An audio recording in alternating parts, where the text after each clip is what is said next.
Let's get started. 1. Color blindness. Everyone sees it as a disadvantage. Color blindness, a visual flaw, a design bug in the human operating system. But this so-called defect has secretly given people an edge for decades. During World War II, the military discovered something shocking. Colorblind soldiers could spot enemy camouflage that others missed. Why? Because without the distractions of color, their brains zeroed in on contrast, shape, and shadows, like a human thermal sensor without the heat. To someone with standard vision, camouflage patterns blend in perfectly with the environment. But to a colorblind person, it looks suspiciously out of place. It pops. Today, this same phenomenon gives colorblind people an edge in things like data pattern recognition, X-ray inspection, and certain types of digital forensics. It's not about what you can't see, it's about what you're no longer distracted by. The debuff becomes a buff the moment the situation flips. When the battlefield demands clarity over color, suddenly, the so-called flaw becomes the one thing no machine can beat. Turns out, not seeing color might just be a built-in military-grade filter evolution never told us about. 2. ADHD.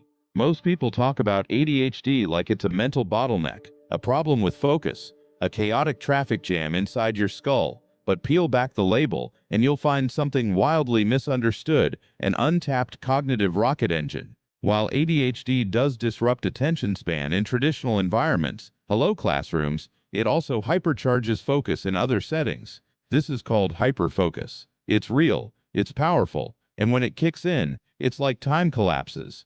People with ADHD have been known to lock into creative or analytical tasks for hours, achieving flow states most neurotypicals would kill for. What looks like restlessness, it's an energy surplus. What sounds like impulsivity, it's lightning-fast decision-making under pressure. A brain wired for chaos turns out to be built for crisis, thriving in startups, emergencies, even warfare. In fact, many elite entrepreneurs, inventors, and first responders have ADHD and credit it as their edge. The condition society treats like a diagnosis. It's a mutation that built some of our most agile thinkers. The world just isn't designed for them yet. But in the right storm, they don't just survive, they outperform. The glitch becomes the upgrade. 3. Anxiety. We treat anxiety like it's malfunctioning code, a mental error message that never clears. But what if anxiety isn't a breakdown, but a heightened system of survival? At its core, anxiety is hyper-awareness. It's your brain scanning, calculating, preparing for scenarios most people never notice. That tightness in your chest, that racing heart, it's the body tuning itself like a Formula One engine before a turn. In the wild, anxious individuals were often the first to spot danger because they were looking for it. Today, that same sensitivity plays out in subtle but powerful ways. Anxious people often pick up on micro-expressions, social shifts, or hidden agendas that others overlook. They're natural risk managers, contingency planners, and emotional thermometers in chaotic environments. They're the ones who know where the exits are before the fire starts.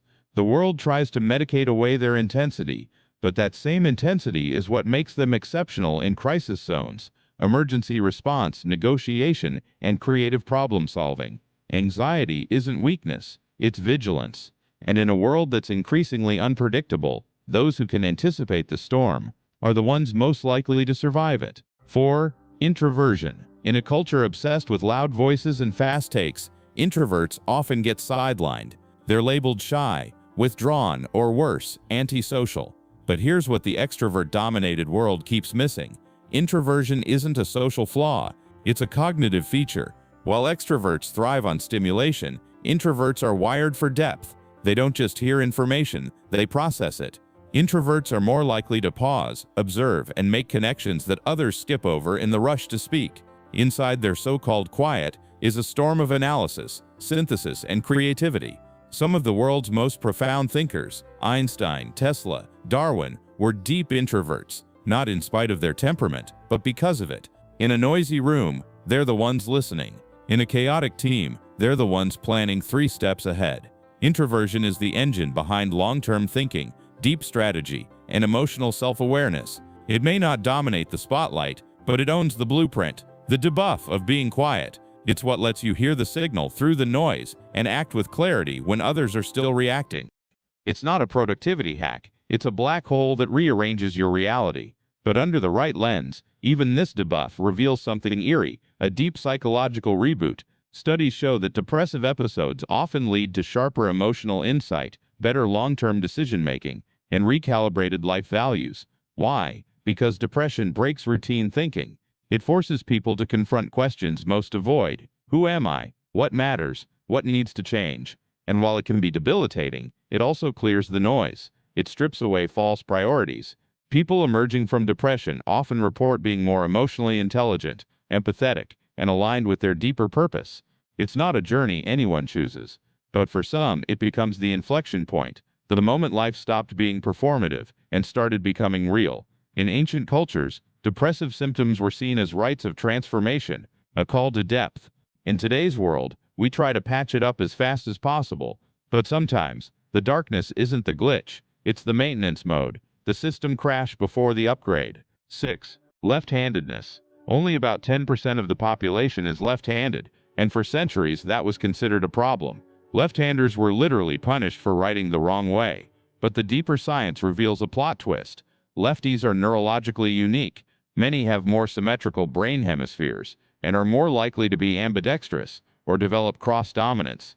In practical terms, that means greater flexibility in motor skills, and a cognitive edge in spatial reasoning. Left-handed athletes dominate disproportionately in sports like tennis, boxing, and fencing, where opponents aren't used to their mirror image style. But it goes further. Left-handers are statistically more likely to excel in creative fields, mathematical problem-solving, and music composition. The same awkwardness that made them stand out in childhood actually rewires their brain to adapt constantly, building resilience and unconventional thinking. So while the desks were made for someone else, the edge, it belonged to them all along. In a world designed for the majority, left-handedness isn't a flaw. It's a blueprint for versatility and lateral brilliance, a natural-born curveball. And sometimes, that's exactly what the system needs. 7. Synesthesia. Imagine tasting music, seeing numbers in color, or feeling textures when you read certain words. Sounds like a sensory error, right? That's synesthesia, a rare neurological trait, where stimulation of one sense involuntarily triggers another. For years it was treated like a weird anomaly, a misfire in the brain's wiring.